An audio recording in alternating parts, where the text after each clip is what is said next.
Buenos días, quisiera compartir con vosotros a partir de este día un comentario que estoy realizando sobre el libro profético de Zacarías. Y en esta primera sesión quisiera dirigirme a Zacarías capítulo 1 versículos del 1 al 6, sobre todo para tratar el tema del arrepentimiento. Porque el arrepentimiento no suele aparecer en nuestras vidas de forma espontánea y fácil, ¿verdad que no? Reconocer la metedura de pata, confesar abiertamente que no hemos hecho lo correcto y lo bueno, tener que expresar con palabras y corazón el error y el pecado cometidos, o asumir que hemos fracasado en algo a sabiendas de que íbamos por caminos y sendas equivocados, resulta un ejercicio que humanamente pocos llevan a cabo de forma continua, sincera y sobre todo con el propósito, con el ánimo de hacer propósito de enmienda. Casi siempre las personas se arrepienten cuando se les ha pillado con las manos en la masa, justo en el instante en el que cualquier excusa suena realmente ridícula y ya solo les queda desnudar el alma para que el castigo no sea tan terrible. Con un par de lagrimitas de cocodrilo, una promesa de no volver a cometer el delito nunca más, un par de amonestaciones superficiales, el culpable al fin se ve liberado, en la medida de lo posible, del peso de su desvarío momentáneo. Aceptan la penitencia impuesta por sus actos, la cumplen y en cuanto pueden vuelven a sucumbir a la tentación de volver a liar la parda. También el tema del arrepentimiento se está convirtiendo a pasos agigantados en una acción poco relevante o recomendable desde el punto de vista de nuestra cultura. Arrepentirse para muchos, pues, qué sé yo, supone transigir, humillarse, manifestar al mundo que existen fallos, taras, defectos en sus vidas. Y claro, por eso en muchas ocasiones vemos películas y series de televisión, individuos que emplean la manida frase de no tengo nada de lo que arrepentirme o no me arrepiento absolutamente de nada. Y de esta manera afirman su derecho a equivocarse bajo la justificación peregrina de que son como son y que sus actos acompañan a su identidad e individualidad de forma inseparable. Saben, por supuesto que lo saben, que han hecho algo completamente abominable en términos morales y éticos, pero aún así se amparan y parapetan tras la idea que impera tanto en estos días de yo soy así, así seguiré, nunca cambiaré y eso es lo que hay. Lamentablemente, esta clase de personas, cuando llegue el día del juicio final, ya no tendrán tiempo para cambiar su rumbo desde el arrepentimiento y la contrición de espíritu. A veces, el creyente en Cristo piensa que ya no necesita arrepentirse de sus pecados, dado que haya sido redimido en virtud del sacrificio de nuestro Salvador. Sin embargo, todos nosotros, a título individual y a título comunitario, debemos desterrar este pensamiento. El arrepentimiento sincero y genuino debe formar parte cotidiana de nuestra vida devocional y de nuestra comunión con Dios, ya que de otro modo no podríamos profundizar y avanzar en el conocimiento de nuestra salvación. Zacarías, profeta por la gracia de Dios, conocedor del contexto religioso y social que rodeaba al pueblo de Judá tras su destierro en Babilonia, quiere mostrarnos a través de los oráculos de Dios que continuamos necesitados de redención, de refinamiento y de restauración a través del arrepentimiento. El significado del nombre de este profeta ya es lo suficientemente esclarecedor como para entender el simbolismo de su acción profética entre los suyos. Significa el Señor recuerda. Dios recuerda tu pecado en tanto en cuanto no sea confesado ante Él y el alma humana no se arrepienta de sus malas acciones. Dios se acuerda de sus promesas y de su pacto con la humanidad. Dios tiene memoria del hambre y de la sed de justicia de sus criaturas.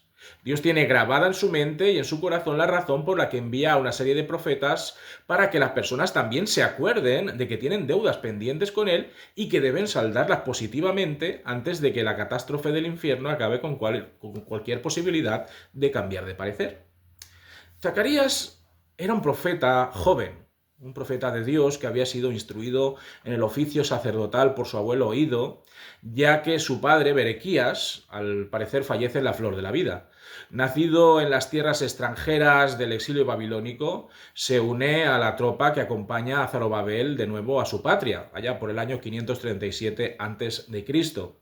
Sus mensajes proféticos llegarán a citarse en 41 ocasiones en el Nuevo Testamento, lo cual ya nos habla de la importancia de su discurso. Coincide en el tiempo con otro profeta, el profeta Ageo, y comienza su ministerio profético apenas un mes después de la reconstrucción del templo de Jerusalén. Es una época de nuevos inicios, de esperanzas de restauración, de deseos de retornar a las raíces de su identidad nacional. No obstante, las cosas no parecen ir lo bien que se podría esperar. Así comienza el libro de Zacarías, en los versículos 1 al 2. En el 8º mes del año segundo de Darío vino palabra de Jehová al profeta Zacarías, hijo de Berequías, hijo de Ido, diciendo: se enojó Jehová en gran manera contra vuestros padres. Es realmente interesante comprobar aquí que los hechos y profecías que se van a desplegar en este libro se adscriben a un momento histórico reconocible. Esto nos ayuda a entender que no se trata de un libro anacrónico, sino que se fundamenta en una época concreta de la historia y en una situación particular de la sociedad a la que va a dirigir sus oráculos.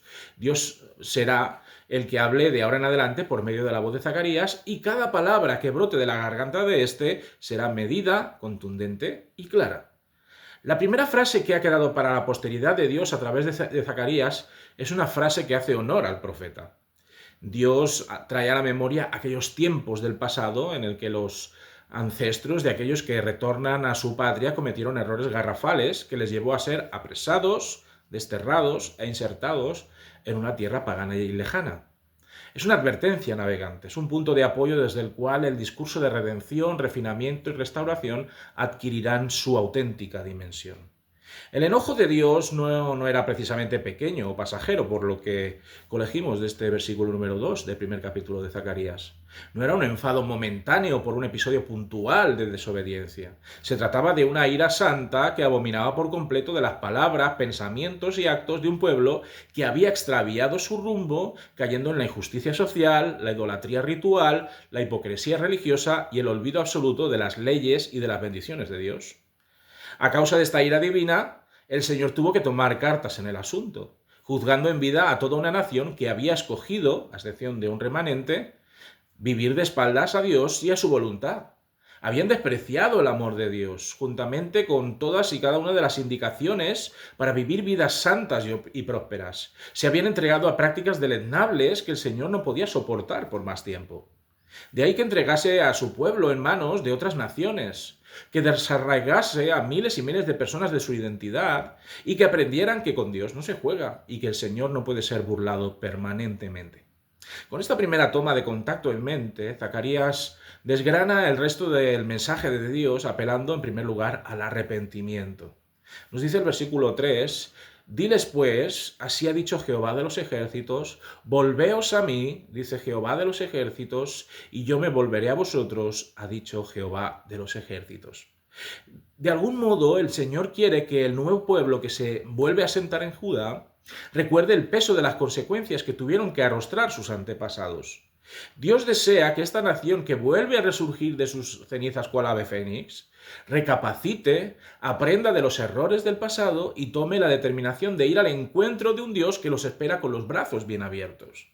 Volverse significa dar media vuelta, dejar de caminar por una senda equivocada e incierta, arrepentirse de las malas decisiones que se tomaron en un momento dado y buscar a Dios para recibir su perdón y su gracia. Si el ser humano pecador se da cuenta de que su vida está en bancarrota y de que sus acciones y elecciones van en dirección contraria a los designios de Dios, y se arrepiente de todo corazón, Dios se vuelve a esa persona y le demuestra su amor y compasión de una forma transformadora y poderosa. Dios deja de darle la espalda a causa de que su santidad le impide cohabitar con la negrura pestilente del pecado que abruma su alma y abraza sin reproches al hijo pródigo que al fin ha visto la luz al final del túnel. Si como pueblo de Dios confesamos nuestros pecados delante de Él y nos arrepentimos sinceramente, aceptando lo falible de nuestro comportamiento, a buen seguro recibiremos de nuestro Señor Jesucristo ese perdón que quita el lastre de nuestro espíritu y que limpia todo nuestro ser para vivir de acuerdo a su ejemplo. La promesa profética que Zacarías reseña aquí es maravillosamente increíble. Con cada paso que demos hacia el arrepentimiento, nos acercamos más y más a disfrutar plenamente de Dios. Pero esta promesa debe su privilegiado contenido a aprender de otros que nos precedieron y que sufrieron el pago por sus pecados. Nos dice el versículo 4, no seáis como vuestros padres, a los cuales clamaron los primeros profetas, diciendo, así ha dicho Jehová de los ejércitos, volveos ahora de vuestros malos caminos y de vuestras malas obras, y no atendieron ni me escucharon, dice Jehová. Es decir, sus antepasados tuvieron la misma oportunidad que la que Dios está dando a este pueblo, el cual intenta comenzar desde cero la reconstrucción de su identidad comunitaria y religiosa. Dios envió en su momento a una pléyade de profetas, de voceros, de mensajeros que hiciese recapacitar a un pueblo rebelde y desafiante.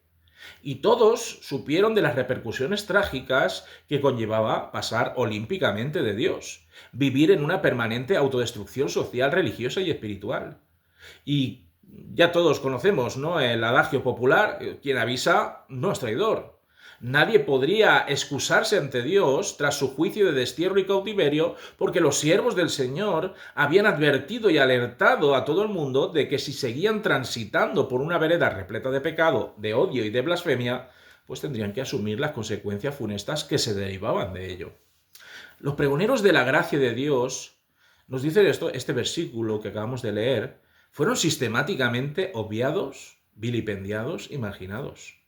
Nadie que está enfangado hasta el cuello en pecados e impiedades quiere escuchar la verdad de Dios de labios de sus enviados. Estaban cómodos en su estilo de vida depravado y provocador. Pensaron que Dios nunca iba a consumar su juicio sobre ellos.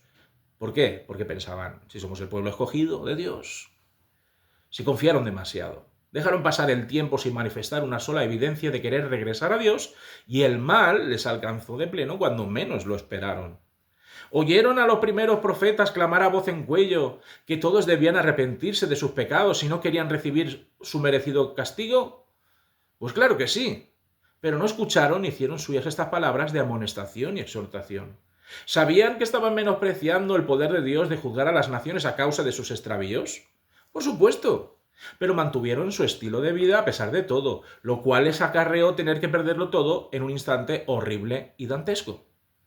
Zacarías, a continuación, en el versículo número 5, recoge el testigo de los primeros profetas para advertirles del peligro que correrían si volvían a vivir del mismo modo en que lo hicieron sus ancestros. La paciencia de Dios tiene su término, y no iba a estar enviando profetas eternamente para llamar la atención a su pueblo. De ahí que Zacarías les pregunte retóricamente a sus oyentes lo siguiente: ¿vuestros padres dónde están? ¿Y los profetas han de vivir para siempre? Sus antepasados tuvieron que morir en la batalla o en tierra extranjera, sufriendo la humillación más grande para cualquier persona, que es que te arranquen de cuajo de tu tierra, de tus costumbres y de tu identidad cultural. Estaban los que regresan a Judá para edificar la casa de Dios, dispuestos a volver a correr la misma suerte que sus antepasados.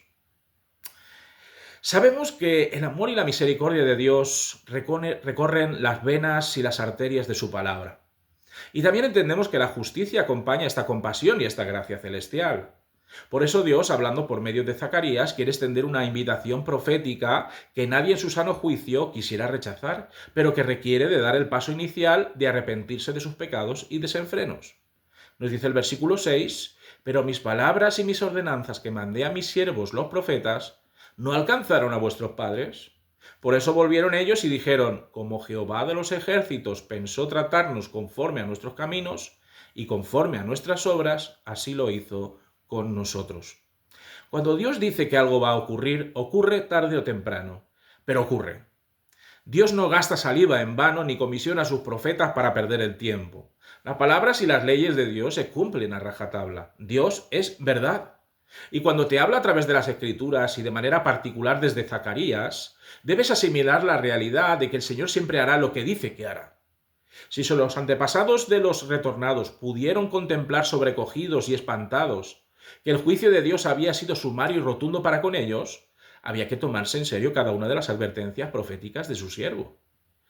En medio de este juicio santo, muchos no tuvieron más remedio que confirmar delante de Dios que habían recibido en justicia el salario de sus maldiciones y perversiones. De ahí que los que vuelven reconozcan con sabiduría y conocimiento de causa que jugar al gato y al ratón con Dios no es muy buena idea, que digamos. Confiesan abiertamente que merecían todo lo que les había pasado, vuelven en sí después de sus pésimas acciones y se abren a la posibilidad de ser redimidos, refinados y restaurados por Dios. Como iglesia cristiana, nosotros también debemos aprender de los errores del pasado. Debemos confesar sin ambajes que hemos metido la pata hasta el fondo en momentos de nuestro pasado. y solicitar de Dios que nos purifique, que nos haga madurar en nuestra vida espiritual y que nos perdone tantas tonterías que dijimos, tantas barbaridades que hicimos al hermano o al prójimo y tantas barrabasadas que cometimos sin contar con el beneplácito de Dios. Y desde este aprendizaje y desde la contrición, por supuesto que sí, es que podemos seguir creciendo en gracia delante de los ojos de Dios. Es que podemos asemejarnos cada vez más a Cristo y es que podemos recibir del Espíritu Santo aquellos dones que nos permitan ser un cuerpo bien conjuntado y correctamente dirigido. Para terminar esta primera reflexión sobre el libro de Zacarías, decir que el arrepentimiento y la confesión forman parte inexcusable de nuestra vida en comunidad. Sabemos que tenemos motivos suficientes como para poder reflexionar sobre qué cosas hacemos mal desde la óptica de Dios y que no existe mejor prueba de vivir vidas maduras espiritualmente que derramar delante del Señor nuestra alma con toda su negrura, con todo su pecado y así recibir de Cristo el perdón que nos liberará de la carga de nuestros secretos y del daño que hicimos a otras personas.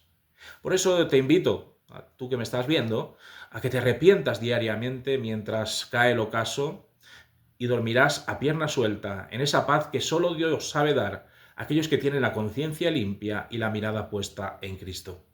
Arrepintámonos, como iglesia también, por supuesto que sí, sobre todo en aquellas cosas que hacemos y que hieren a otras personas y que no están en consonancia con nuestro testimonio. Y estaremos dando el primer paso a un avivamiento en el que veremos cómo Dios nos redime, nos refina y nos restaura. Si os ha parecido bien y ha sido de bendición para vosotros este breve mensaje, pues dar un like o suscribiros a este canal y por supuesto aquí estamos a la orden siguiendo en la predicación de la palabra de Dios. Que el Señor os bendiga.